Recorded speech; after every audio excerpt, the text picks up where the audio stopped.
अब ये और चलता है हमारे यहाँ कि भोली भाली जनता को नेता बेवकूफ बनाते हैं। मैं तो कहता हूँ कहाँ है भोली भाली जनता, लेके आओ। राज्यसभा में 250 लोग, वो हिंदुस्तान की 150 करोड़ पॉपुलेशन के चावल हैं। वो चावल जो चम्मच से निकाले गए हैं।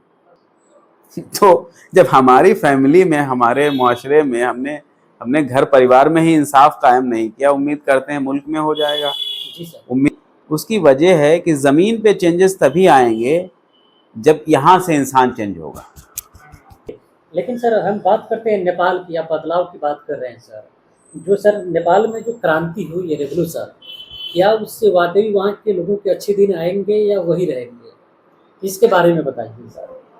भी क्रांतियाँ पढ़ी मैंने।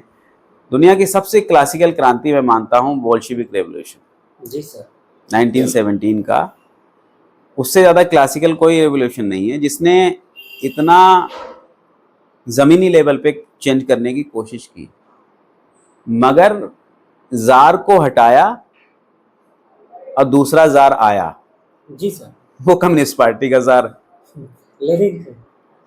एग्जैक्टली वही हुआ। तो जार कहीं गया नहीं। जहां वहां की जो मोनार्की है वो खत्म नहीं हुई, वो दूसरे फॉर्म में एस्टेब्लिश हो गई। तो क्रांति इतनी डेप्थ में होने के बाद भी वो उस तरह के रिजल्ट क्यों नहीं आए जिसकी उम्मीद थी। या अपने हिंदुस्तान के देख लिए, 1857 से लेके जो रिवोल्यूशन शुरू होता है वो 1947 में हमें आज़ादी मिलती है। जी सर। ठीक है, इतना लंबा रिवोल्यूशन चलता है। बहुत सारे हमारे ड्रीम थे कि आज़ादी होगी तो इस तरह की होगी, इस तरह की होगी। अब आप आज़ादी मिल गई, उसके बाद आप देखिए 1937 के इलेक्शंस को देखिए, 46 के इलेक्शंस को देखिए, और 52 के इलेक्शन को देखिए, और 2024 को इलेक्शंस को देखिए। पैटर्न देखिए सारे इलेक्शंस का, उसका सोशल इम्पैक्ट देखिए, क्या चेंज है। गरीब आदमी, कमज़ोर आदमी, लोअर मिडिल क्लास आदमी, जो कंडीशन उसकी पहले थी वो आज भी है। ठीक, वो नेहरू के होने पे वही थी, मोदी के होने पे भी वही है, वो जो है कॉर्नवालिस के होने पे भी वही थी। उसमें बहुत ज़्यादा फर्क नहीं है, उसमें चेंजेस ज़्यादा नहीं। उसकी वजह है कि ज़मीन पे चेंजेस तभी आएंगे जब यहाँ से इंसान चेंज होगा।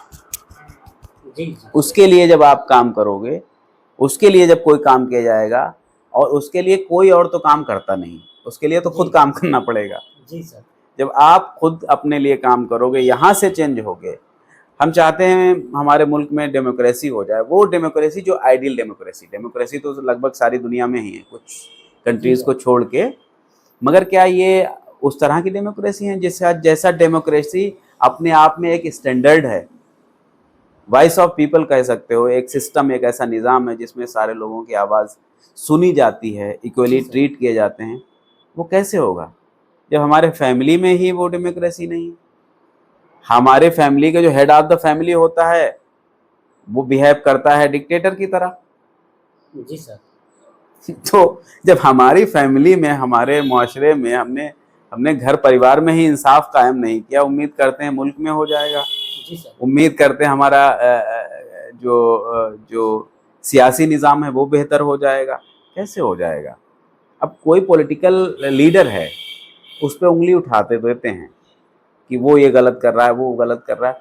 वो पॉलिटिकल लीडर क्या वो उसके फादर प्राइम मिनिस्टर थे या चीफ मिनिस्टर थे या कैबिनेट मिनिस्टर थे जो वो बन गया, उसके फादर ने नॉमिनेट कर दिया? नहीं, उसको आपने पहुंचाया, उसको आपने बिठाया है। वो खुद से तो नहीं, आपके पावर से बना। तो जाहिर सी बात, जब ने आपने उसको वोट किया है, कुछ तो आपने सोचा होगा उसके बारे में। सोचा क्या? आपने उसके बारे में नहीं सोचा, आपने अपने बारे में सोचा। आपको जैसा, जो अपने जैसा दिखा, आपने उसको वोट किया। आपके अंदर एंगर है, आपके अंदर फ्रस्ट्रेशन है, आपके अंदर करप्शन है, आपके अंदर सेल्फिशनेस है, तो आप ऐसे ही चुनोगे। एक एग्जांपल देता हूँ। Yes sir, yes sir. शादी ब्याह में हमने देखा होगा, जब बल्क में खाना बनाया जाता है तो बड़े बड़े देग और कढ़ाव होते हैं। 10 किलो चावल, 20 किलो चावल एक साथ बनता है। बावर्ची आता है, चम्मच डालता है, चावल का एक दाना उठाता है,